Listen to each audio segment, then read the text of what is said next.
I've never shared this story with anyone before because I was afraid they'd think I'm insane. When this happened, I was a 13-year-old girl with pretty bad eyesight, and I was never much of an outdoor person. I preferred to stay inside my room, avoiding the anxiety and unease I felt around both my family and strangers. One summer, my parents decided to send me and my younger sister on a one-week camping trip in the beautiful month of August. To say I wasn't thrilled about it would be an understatement. We arrived at the campground and met our camp leaders, 3 young adults ranging from 19 to 22 years old. They assigned me to a tent with a few other girls, and we set up our sleeping bags for the night. However, none of us slept. The others were busy chatting away while I listened to their conversations. Morning came, and we were all very tired. I could tell the other girls weren't used to staying up all night, but my sleep schedule was so irregular that I was accustomed to it. Over the next few days, we engaged in typical camp activities, like learning to start a fire and identifying plants. I even saw a couple of deer. Skipping ahead a few days, nothing out of the ordinary happened. On the second to last night at the camp, I was longing to go back home. I couldn't sleep, so I used a subtle nightlight to read without disturbing my tent mates. It barely illuminated the pages, but it was enough for me. I appreciated the quietness. After all, I believed that silence was underrated. Suddenly, the girl next to me woke up and groggily mentioned that she needed to use the bathroom but was too scared to go alone. Understandably, the nearest bathroom was at least 2 miles away, and walking through the woods at night was not an appealing prospect. I gave her a comforting smile and told her I'd accompany her, even though I'd rather stay in the tent, nestled in the warmth of my sleeping bag and the soft glow of my nightlight. I had twisted my ankle the day before, and it was hurting, but I didn't want to bring it up, so I soldiered on. We got out of the tent, and I turned on my flashlight. We walked slowly about 100 feet into the woods, trying to be as quiet as possible not to disturb anyone. She quickly found a suitable spot behind a tree, and I used my flashlight to survey the darkness. Suddenly, an overwhelming sense of dread washed over me. It was as though a heavy weight had descended upon me. My anxiety skyrocketed as I noticed how eerily quiet it had become, apart from the sound of my slow breathing and the rustling pages of my book. I dismissed my unease and decided to enjoy the silence. Just then, I heard a voice that sounded familiar. It was my sister's voice. But there was a problem. My sister was supposed to be miles away in a cabin on the other side of the campground. She was scared of the dark and couldn't have walked that far. I pointed my flashlight in the direction of the voice, and that's when I saw a figure, a girl about my sister's size, with short brown hair and a naturally skinny figure. But something was off. The more I looked at her, the more I realized that she was even skinnier than my sister, and I could see every bone in her body, as if her joints were broken. Just as I was processing this disturbing sight, my campmate returned from her bathroom trip and reached for my arm. When she touched me, I flinched. She reassured me that it was just her, but the recorded voice of my sister kept calling out, repeating itself over and over. I couldn't tear my eyes away from that unsettling figure, and the girl behind me whispered, her voice filled with fear, "Who is that?" I replied in a hushed tone, "It looks like my sister, but it can't be her." "We should go," I said, my voice now more firm. So, we did what seemed like the most logical thing at the time. We ran. My ankle throbbed with pain, but I didn't stop. I could hear that thing trying to catch up to us, and it was surprisingly fast, but we managed to reach the campgrounds and dive into our tent. It was only then that I realized how much my ankle hurt. My tent mate remarked on a strange smell in the air, a mix of rot and iron, a scent I was familiar with from my years living on a farm. I quickly brushed it off, claiming someone probably took a dump near our campsite. That night, I stayed awake, staring out of the small tent window. The eerie figure was still there, but it no longer resembled my sister. Instead, it had taken on the appearance of my mother. The smile on its face was chilling, stretching too wide. The once green eyes were now milky white. I made eye contact with it but quickly looked away. I kept telling myself that I just had to make it through this night and one more night, and then I could go back home. I fought to prevent a panic attack from overwhelming me. Finally, morning came, and we went through our usual camp routine. When it was time to leave, I packed my things and said my goodbyes. I got into my parents' car with my sister when they arrived. They greeted us with smiles and asked about our trip. I replied in my usual quiet monotone voice, "It was decent." My little sister, with a joyful smile in her voice, chimed in, "I thought it was fun." Relief washed over me, it was really her. The creature that had mimicked her was far behind, and we had made it back safely. Once we got home, I immediately took a shower and started unpacking. I went skateboarding, my way of clearing my mind from the strange camping experience. That day, I made a firm decision: I would never go camping again.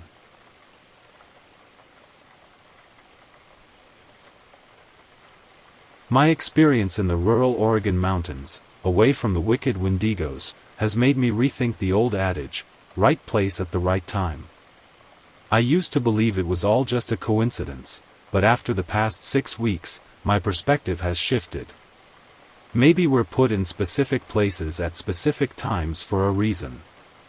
As many of you may know, the Pacific Northwest was recently devastated by an unprecedented wave of wildfires when I'm writing this. Seeing those little fire emojis scattered all over maps of California, Oregon, and Washington broke my heart. Fortunately, my home hadn't been hit as hard as many others, and I had planned a camping trip in a remote area that had been deemed safe to visit. I'm a camping enthusiast and love the serenity of deep wilderness camping. My go-to spot is fairly remote, requiring a 2-hour drive up a 2-lane road into the middle of nowhere, followed by a 30-minute drive up an old logging road that crests a small mountain. In the center of this mountain valley, there's a decently sized clearing, surrounded by beautiful pink and yellow yarrow flowers, fallen logs, and the occasional family of white-tailed deer. This place was my true happy place. I left on a Tuesday morning in early September, and the drive to the mountain was relatively uneventful, except for almost colliding with a large buck that decided to cross the road right in front of my truck. I arrived on the mountain crest on schedule and began unpacking my 2020 Toyota Tacoma. As dusk set in, I had my camp all set up. Typically, I'd have a large campfire going, but the wildfires prevented that. Instead, I brought a small propane stove and space heater to stay warm and avoid any accidents. As I finished my dinner, I noticed it was getting dark rapidly. I hopped off my tailgate, and as I was searching for my keys in my pocket, I looked down into the valley. To my surprise, I saw 2 small circular lights in the far distance. They flickered as they swiftly moved closer to the clearing, seemingly hovering and navigating through the trees. I crouched in front of my truck, curious about what I was witnessing. For a few minutes, I observed the lights as they arrived at the tree line of the clearing. I could hear the faint hum of motorcycle engines echoing from the valley, and it dawned on me, 2 people were riding dirt bikes out here. This was the first time I'd seen another person in this remote area. The lights were stationary now, indicating that the riders had probably dismounted and were exploring the clearing. I knew they couldn't see me because I had no visible lights on or a campfire. In a lapse of judgment, I pressed the unlock button on my keys. My truck's lights flashed, and a loud beep echoed through the valley, broadcasting my location to these midnight riders. Adrenaline surged through me, and I threw myself onto the ground, face down. My heart raced as I thought, "Good going, Einstein." It was challenging to think clearly with my heart pounding in my ears. I watched as the bike lights began to turn back in the direction they had come from and eventually disappeared into the darkness. The engines roared louder than before, which left me feeling unsettled. As I stood up and brushed myself off, I couldn't shake the feeling that something was amiss. Normally, people with good intentions wouldn't bolt like that upon noticing other campers. Those two individuals were clearly up to no good. Were they drug traffickers, meth cookers, or even arsonists? My mind raced with thoughts of potential threats, and I debated my options. Should I drive back home? But what if they were waiting for me at the end of the logging road? Or was I just overreacting? I decided to pack up my camp and spend the night in my truck, planning to drive home first thing in the morning. After packing everything up, I drove a short distance down the logging road and backed into a small gap in the mountain. This way, if the midnight riders came searching for me, they might overlook my location. My paranoia was in full swing as I reclined my seat, secured my handgun, and eventually dozed off as exhaustion overcame the earlier adrenaline rush. I awoke to my alarm blaring a song by A Day to Remember, and it took a moment for me to orient myself. Looking out my windshield, I was met with thick brown smoke swirling in the wind. Stepping out of my truck, I was hit by the intense smell of burning wood. It was clear that a fire was close by. I panicked and raced back up the mountain to gain a better understanding of the situation. The smoke grew thinner as I ascended, but my heart sank when I reached the crest. I could see blue skies over the mountains to the north and east. My heart sank as I realized the extent of my predicament. Looking toward the logging road on my right, I saw the smoke thickening in that direction. I was trapped. My mind immediately went to the two riders I'd seen the previous night. I grabbed my phone, praying for a signal, but of course, I had no such luck. In a frantic search for my GPS satellite phone, I finally found it at the bottom of my backpack. Calling 911, I reported the fire and requested help. I chatted with the operator for about 15 minutes, during which she said they would contact local wildland firefighting companies and try to send a helicopter to evacuate me. After being placed on hold for a few minutes, I was transferred to a helicopter pilot from a wildland firefighting company nearby. I mentioned the valley by name, and he seemed to know its location. He assured me that they were sending a helicopter to pick me up and told me to be ready to leave as soon as they landed. After we disconnected, I rushed to clear my truck of any valuables. It was a sad moment when I had to leave behind my beloved truck, as it was evident the fire would eventually consume it. Gradually, I started making my way down the slope and into the valley. I fell a few times but eventually reached the valley floor. I dashed through the trees and toward the clearing. My lungs burned as I approached, and upon breaking through the tree line, I collapsed on the ground, gasping for air. After a few minutes of lying there, I caught my breath and got back on my feet.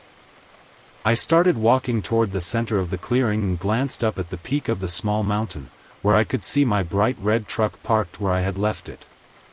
Roughly 200 feet to the left of it, there was a wall of fire, and black smoke rose as it raced up the mountain. It was agonizing to watch $39,000 literally going up in flames.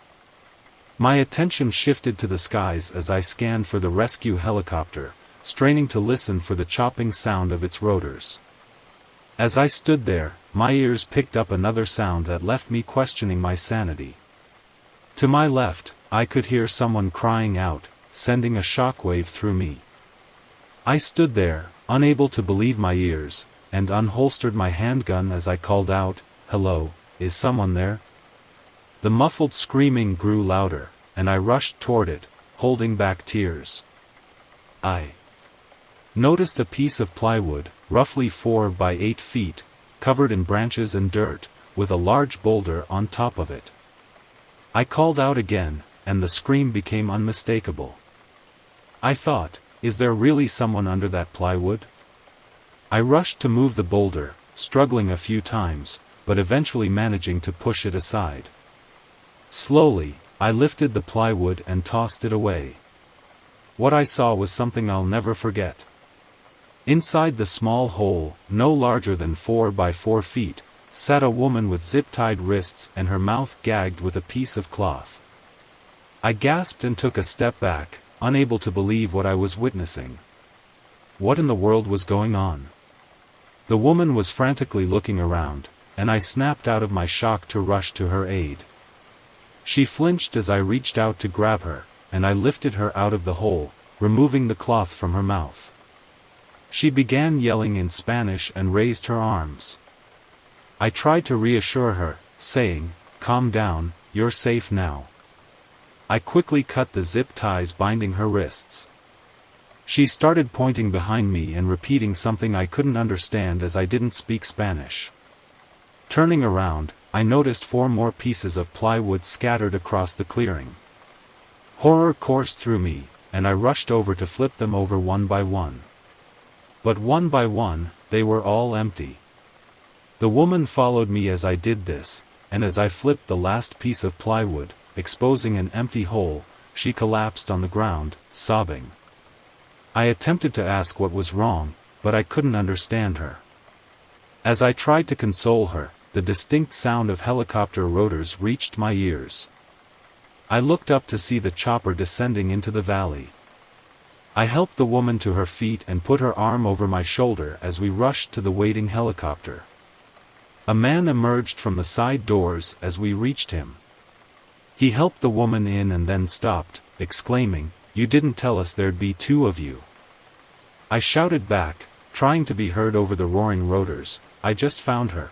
I have no idea what's happening." He replied, "You found her? What are you? Never mind, we don't have time, get in." He helped me into the helicopter and shut the doors, and soon, we started ascending. Looking down over the valley, I saw the fire engulfing the peak and racing halfway down the slope toward the valley. I sat back in relief, finally feeling safe. However, I still had so many questions. The state police and EMTs met us when we landed back at the base camp. I explained the entire situation, and they took the woman and me to the station. Eventually, I was released after sharing my story with 6 different officers. My wife picked me up, and I was finally able to return home. But the story doesn't end there. Over these past 6 weeks, I was interviewed by local authorities, state authorities, U.S. Marshals, ICE, and even a pair of FBI agents.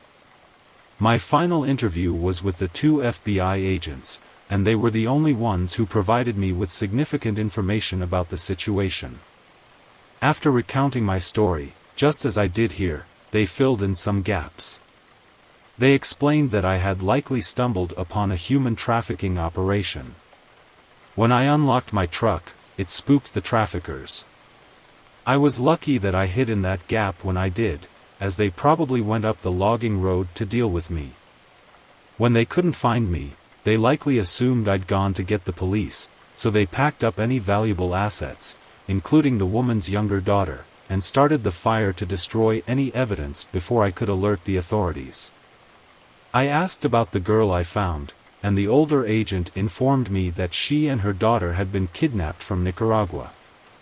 The woman claimed they were intended to be sold to someone in Russia, but now she was being held in government custody until she could be returned home.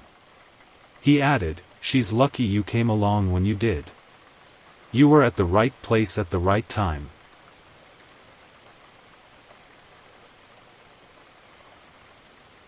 I went camping just once, and it turned out to be a terrible mistake.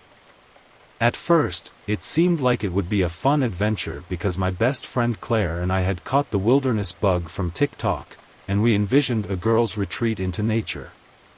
Claire's boyfriend Jason and his friend Liam were also joining us, though Claire insisted on bringing them along, despite my reservations. The camping gear was all Jason and Liam's responsibility, and I started to get the feeling that this trip might go wrong when it started drizzling the moment we arrived. Within a few hours, we were all unavoidably soaked, and the mosquitoes were relentless. Contrary to what I had expected, there wasn't much to do while camping other than sitting around a campfire. To make matters worse, I barely got to hang out or talk with Claire. She was wrapped up in her boyfriend's arms by the fire, and it was no secret what her intentions were once they got inside their tent.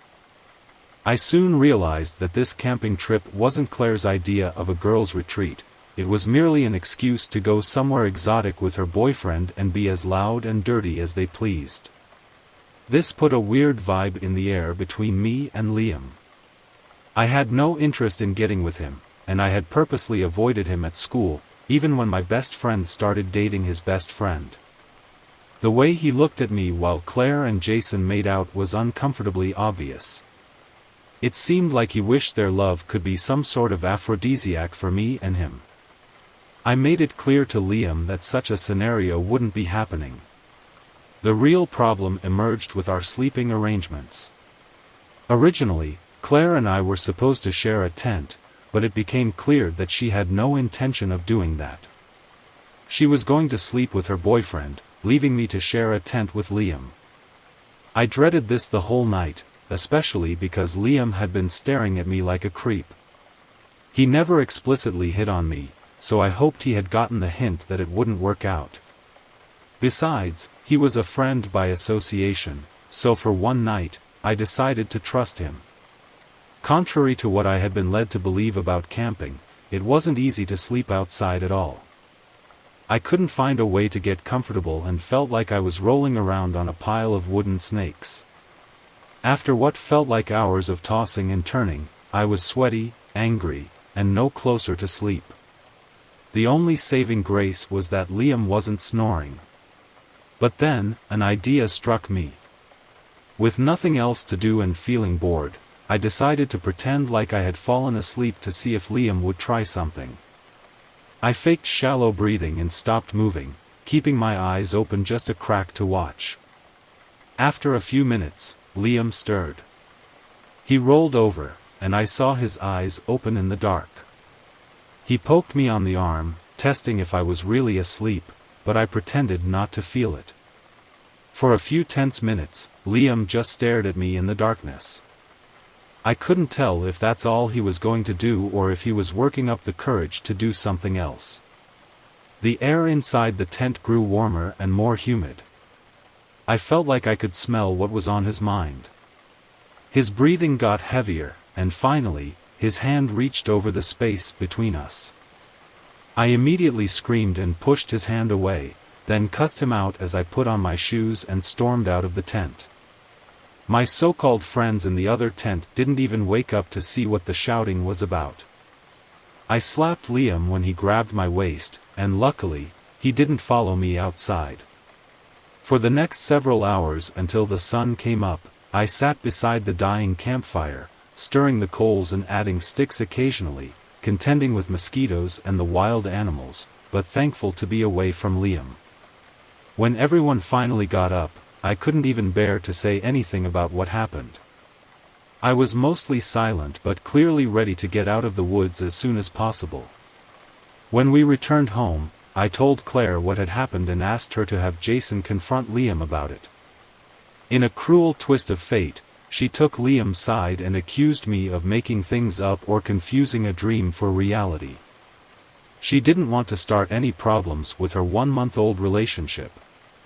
Needless to say, Claire and I are no longer friends, and I have no plans to go camping anytime soon.